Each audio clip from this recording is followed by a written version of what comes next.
Guys, अस्सलाम वालेकुम। उम्मीद है कि आप सब खैर खैरियत से होंगे। तो हो रहा है एक नए दिन का आगाज़ और हम लाए हैं आपके लिए एक न्यू वीडियो जिसमें बनाया जा रहा है देसी मुर्गा। तो सबसे पहले यहाँ काटे जा रहे हैं प्याज, टमाटर को धोया जा रहा है अच्छे से। और ये जो वीडियो है इसमें बहुत डिफरेंट है ये, क्योंकि ये बिल्कुल देसी तरीके से जैसे तैयार की जाती है गाँव में, तो ये उस तरह से दिखाया जाएगा। और यहाँ पे देखेंगे मुर्गियाँ, बतख और बकरियाँ, तो ये सब नज़ारे भी देखने चाहिए, मज़ा आता है बहुत ज़्यादा।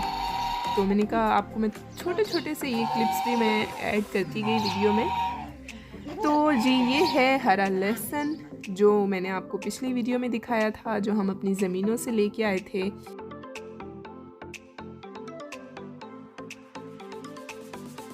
और यहाँ पे बहुत ही देसी तरीके से गोश्त को धोया जा रहा है। सबसे पहले तो इसमें ऐड किया गया है बेसन, उसके बाद थोड़ा सा पानी ऐड करके उसमें लस्सी ऐड की गई है। तो इससे ये होता है कि जो देसी जो गोश्त होता है, मुर्गी होती है, उसकी स्मेल बहुत ज़्यादा होती है, तो इससे स्मेल ख़त्म हो जाती है। तो इसे 2 बार यहाँ पे धोया गया है। और ये देखेंगे यहाँ पे दूसरी दफ़ा वॉश किया जा रहा है ताकि जो स्मेल है और वो मतलब बहुत अच्छे से साफ़ हो जाए बिल्कुल। तो जी ये लकड़ियों पे बनने वाला है और यहाँ पे जलाई जाएंगी लकड़ियाँ। और इस पे जो सालन बनाया जाता है ना, बहुत ही ज़बरदस्त कमाल, मतलब टेस्ट ही बहुत डिफरेंट होता है और इसका नेमो बदल कोई है ही नहीं। तो यहाँ पे लकड़ियाँ जलाई गई हैं और आग बिल्कुल रेडी हो चुकी है। अब इसके ऊपर रखा जाएगा पतीला और यहाँ पे इसमें ऐड किया गया है घी और फिर ऐड कर रहे हैं प्याज। इसको थोड़ा सा फ्राई करेंगी और फिर इसमें ऐड की जाएगी देसी मुर्गी।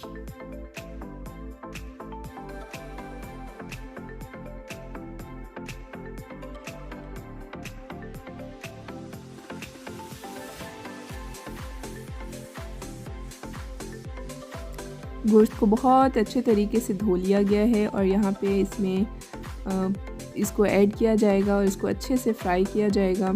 और साथ ही इसमें यहाँ पे ये इन्होंने डाली हैं लाल मिर्चें और रेड चिली पाउडर डालने के बाद इन्होंने यहाँ पे अच्छे से मिक्स कर लिया था। इसमें कोई हल्दी नहीं डाली इन्होंने, कोई और मसाला ऐड नहीं किया। अभी इसे अच्छी तरह से पकाया जाएगा यहाँ पे बिल्कुल कवर करके, क्योंकि जो देसी मुर्गी होती है या मुर्गा होता है उसको थोड़ा सा टाइम लगता है पकने में। तो ये और पानी ऐड नहीं करेंगे यहाँ पे, इसी को इसमें अच्छे से फ्राई करके कवर कर देंगी और फिर उसी पानी में ये पकता रहेगा। यहाँ पे इन्होंने ऐड कर दिया है हरा लहसुन और इसका भी एक अपना ही मज़ा है, बहुत अच्छा, मीन्स बहुत अच्छा टेस्ट होता है इसका, कमाल। तो यहाँ पे इसे अच्छी तरह से मिक्स किया जा रहा है। इन्होंने यहाँ पे थोड़ा सा नमक भी ऐड कर दिया था, वो वीडियो थोड़ी सी मिस हो गई है। तो अब ये इसे अच्छे से मिक्स करेंगी और इसे कवर करके 15 से 20 मिनट तक पकने के लिए छोड़ दिया जाएगा। चूँकि ये आग है तो वो बहुत अच्छे से पक जाएगा। वैसे तो 15-20 मिनट बहुत कम होते हैं, लेकिन आग पे पकने के लिए ही काफ़ी है। और यहाँ पे आग से मुराद लकड़ियों वाली आग है, वो गैस वाली सुई गैस वाली आग नहीं है। तो यहाँ पे इन्होंने धनिया लेके उसे पीस लिया है और ये धनिया भी बिल्कुल देसी है, इनकी अपनी ज़मीनों का है। तो इन्होंने वो अच्छी तरह से पीस लिया है और उसे ऐड कर दिया है। यहाँ पे ये अच्छी तरह से फ्राई होगा, इसे कवर कर दिया जाएगा 5 मिनट के लिए और फिर इसमें ऐड करेंगे टमाटर। तो आप देख सकते हैं कि कितनी अच्छी तरह से ये फ्राई हो रहा है। अब इसमें ऐड करेंगी टमाटर और हरी मिर्चें। टमाटर इन्होंने कम यूज़ किए हैं क्योंकि ये बाद में इसमें लस्सी ऐड करने वाली हैं। तो नमक और टमाटर जो हैं वो थोड़े से इन्होंने कम यूज़ किए हैं, क्योंकि वो लस्सी जो है दोनों चीज़ों को बराबर कर देगी।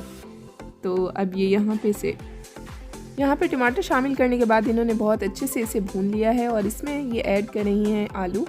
इसे भी अच्छे से भून लिया जाएगा और थोड़ा सा पानी डाल के इसे बहुत अच्छे से पकाया जाएगा, कम से कम 20 मिनट के लिए। तो ये आग आप देख सकते हैं कि कितनी आग है। और इसमें ऐड किया जा रहा है लस्सी और थोड़ा सा मक्खन, क्योंकि इसका तो अपना ही मज़ा है। तो इसे यहाँ पे थोड़ा सा पानी भी ऐड किया जाएगा और फिर इसे पकाया जाएगा 20 मिनट के लिए। तो जी 20 मिनट बाद हमारे देसी मुर्ग आलू तैयार हो चुके हैं। तो अगर आपको मेरी वीडियो अच्छी लगी हो तो लाइक और सब्सक्राइब ज़रूर कीजिएगा। मिलते हैं नेक्स्ट वीडियो में, तब तक के लिए अल्लाह हाफिज़।